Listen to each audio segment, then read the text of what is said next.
Choreo కారం చేస్తున్నాను మీకు ఈరోజు రెసిపీ. పద్మావతి కిచెన్కి వెల్కమ్ అండి. ఇవి కిలో పండు మిరపకాయలండి. ఇవిగా బూర మిరపకాయలు అన్నా కొంచెం కారం తక్కువ ఉంటాయి. దీనికి కిలో మిరపకాయలకి ఒకసారి రెండుసార్లు శుభ్రం కడిగేసి తడి లేకుండా ఒక కాటన్ క్లాత్ మీద ఆరవేసాను. దీనికి చింతపండు ఇది ఒక పావు కేజీకి తక్కువ ఉంటుందండి. ఇది మాత్రం చింతపండు.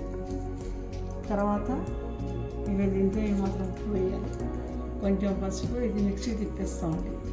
మిక్సీ తిప్పేసాక 2 రోజులు కొంచెం ఊరనిచ్చి అందులో కొంచెం ఆయిల్ మెంతి పొడి కలిపేసి పోపు పెట్టిస్తామండి. ప్రస్తుతం ఏదో ఏమాత్రం అంటే మిక్సీ తిప్పుతాను. కొరియో కారం ఇలాగ మెత్తగా రుబ్బిస్తామండి. చింతపండు ఉప్పు పసుపు వేసి, అంటే కిలో మిరపకాయలకి 200 గ్రాములు పావు కేజీ కొంచెం తక్కువ వేసి రుబ్బాను. ఉట్టిలి గట్ట అన్నీ తీసేయాలి. తర్వాత ఈ మాత్రం బెల్లం వేసాను, కొంచెం ఇంత బెల్లం వేసి కూడా రుబ్బేసాను. అలాగే నూనె పావు లీటర్ నూనె వేసాను. అందులో కొంచెం ఆవాలు, జీరా, 2 మెంతి గింజలు, ఇంగువ పోపు వేసాను. తర్వాత ఈ చెంచాతోటి మెంతి పొడి, మెంతులు వేసుకొని ఇంగువ వేసుకొని ఇలా 2 చెంచాలు. తర్వాత మరి కొంచెం వేసానండి. ఇప్పుడే ఇవన్నీ కలిపి పెట్టేసి ఇందులో నూనె వేసిస్తే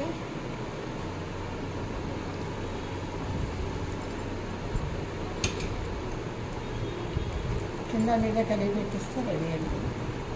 తినడానికి రెడీ అయితే ఇవాళ తినకుండా 2 రోజులు ఆగి తింటే ఇంకా బాగా ఎన్నుకుంటుంది. కొంచెం కొంచెం వేసుకొని నెయ్యి వేసుకొని తినాలండి.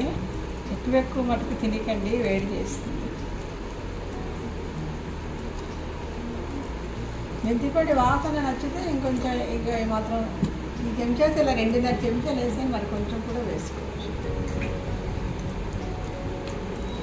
బెల్లం ఎందుకు వేసారంటే అంటే మిరపకాయలు అనగానే కారం కదండి, అందుకని చెప్పి కొంచెం కారం అనిపించకుండా ఉండడానికి అని చెప్పేసి కొంచెం బెల్లం వేసాను.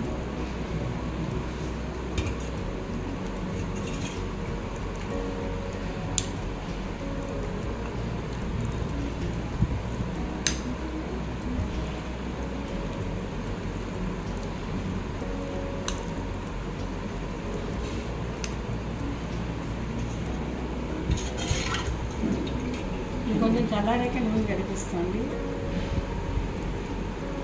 ఇదిగోండి గుమ్మగుమ్మలు కొరియో కారం రెడీ అండి. హరే కృష్ణ.